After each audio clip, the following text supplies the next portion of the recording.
If you've ever looked up at the night sky and felt small, you're not imagining it.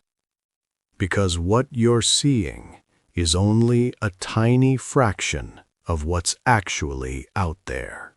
And if you want to understand space in a simple, clear way, without getting lost in complicated science, make sure to subscribe, because on this channel, we explore the universe in a way anyone can understand. So far, we've explored planets, asteroids, comets, and stars. But today, we're stepping back further than ever before.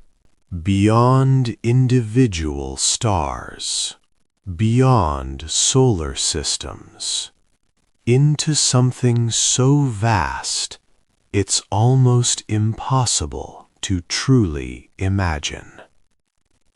What is a galaxy?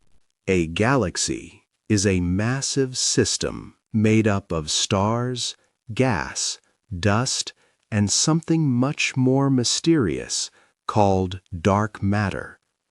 All of this is held together by gravity. But that simple definition doesn't even begin to describe how enormous galaxies really are. Let's start with this. Our home galaxy is called the Milky Way. And it contains somewhere between 100 billion and 400 billion stars. That's hundreds of billions of suns. Now imagine this. If every star had just one planet, and many have more, that would mean hundreds of billions of planets in our galaxy alone. And we now know that planets are incredibly common. So, the real number is likely far higher. Now here's where things start to feel almost unreal. The Milky Way is so large that if you could travel at the speed of light, the fastest possible speed in the universe, It would still take you about 100,000 years to cross it from one side to the other. 100,000 years just to get across your home galaxy. And yet, the Milky Way is just one galaxy among many. If you could somehow see the Milky Way from above, it would look like a giant spiral with long, sweeping arms made of stars, gas, and dust. These spiral arms are not solid structures.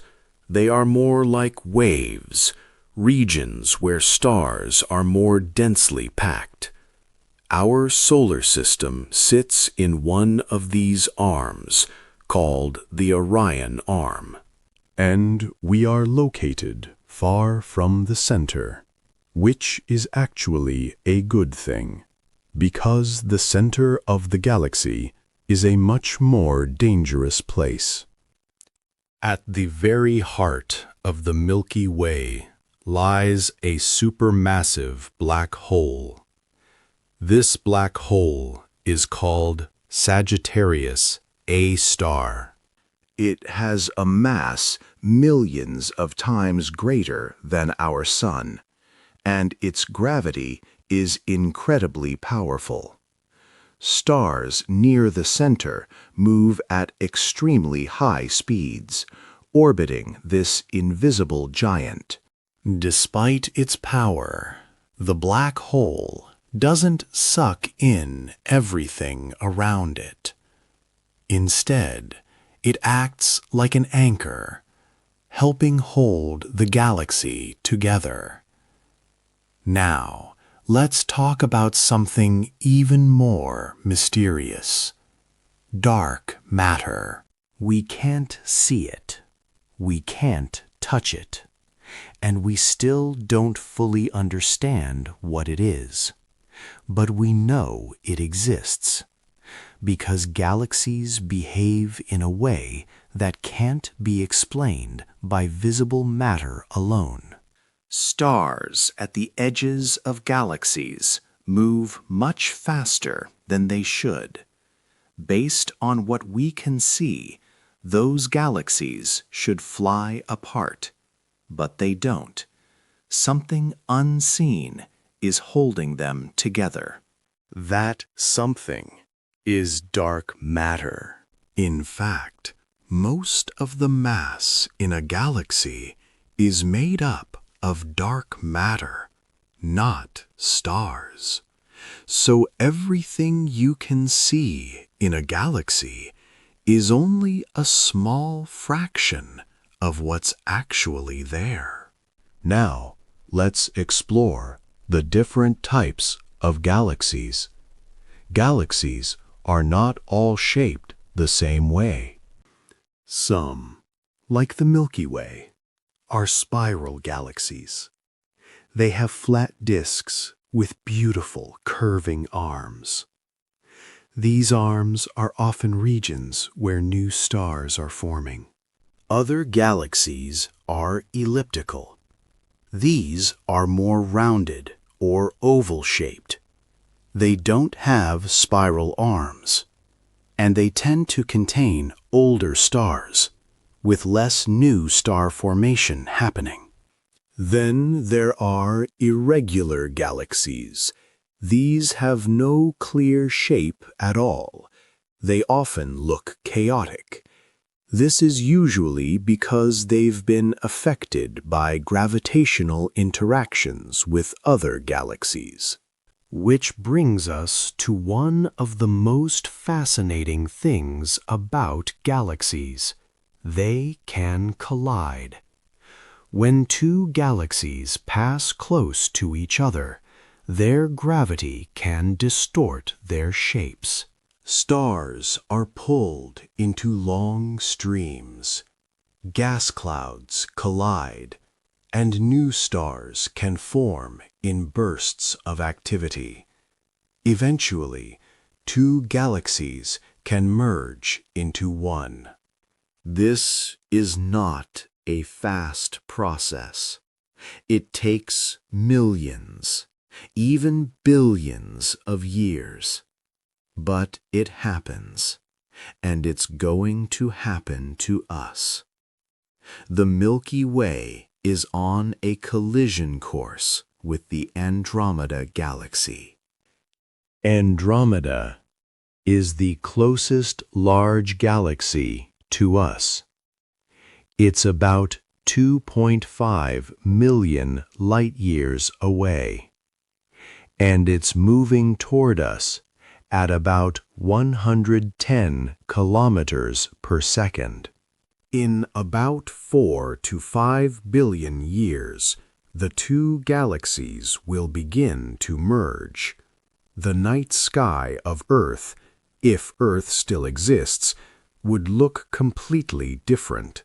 The sky would be filled with stars and glowing structures far brighter than anything we see today. But despite this dramatic event, the chances of stars actually colliding are extremely low.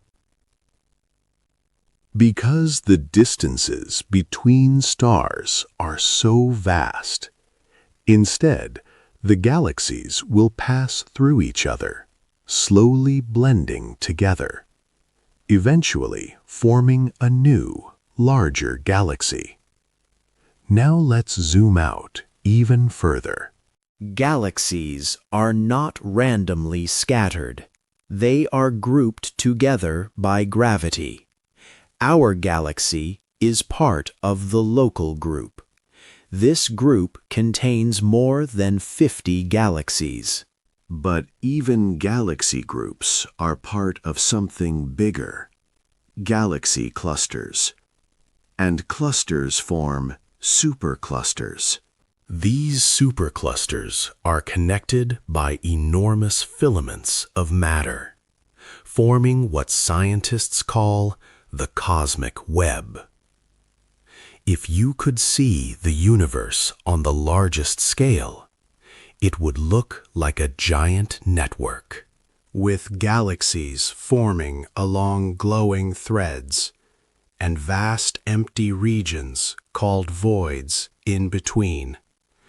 It's almost like the universe has structure, like a living system. Now let's go back to the beginning. How did galaxies form?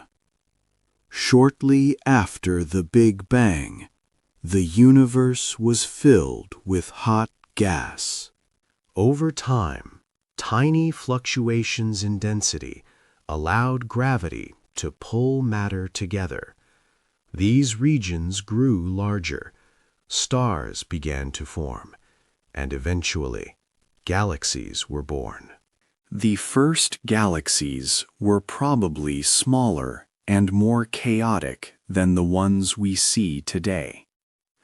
Over time, they merged and evolved into the massive structures we now observe. And here's something incredible. When we look at distant galaxies, we are actually looking back in time, because light takes time to travel. If a galaxy is 1,000,000 light years away, we see it as it was 1,000,000 years ago. Some galaxies we observe are billions of light years away, which means we are seeing them as they were billions of years in the past. Telescopes are not just tools for seeing distant objects. They are time machines. Now let's think about what all of this means.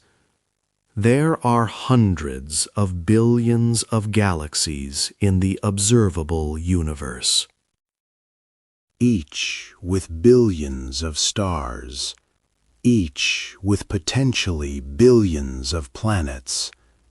The number of possible worlds is beyond imagination, which leads to one of the biggest questions humanity has ever asked. Are we alone? So far, we don't know. But statistically, it seems unlikely that Earth is the only place where life exists. Somewhere in some galaxy, orbiting some distant star, there could be another world, another sky, another story unfolding. So now, when you hear the word galaxy, you know it's not just a distant object. It's a vast system, a cosmic city of stars, a place where worlds are born, evolve, and sometimes collide. And you are part of one right now, on a small planet, orbiting a star, in a galaxy that is just one of billions. If you want to keep exploring the universe in a simple and fascinating way, make sure to subscribe and like the video. Because in the next episode, we're going to go even further. What is the universe? How did it begin? How big is it? And where does it end? So subscribe, leave a comment, and I'll see you in the next journey through space.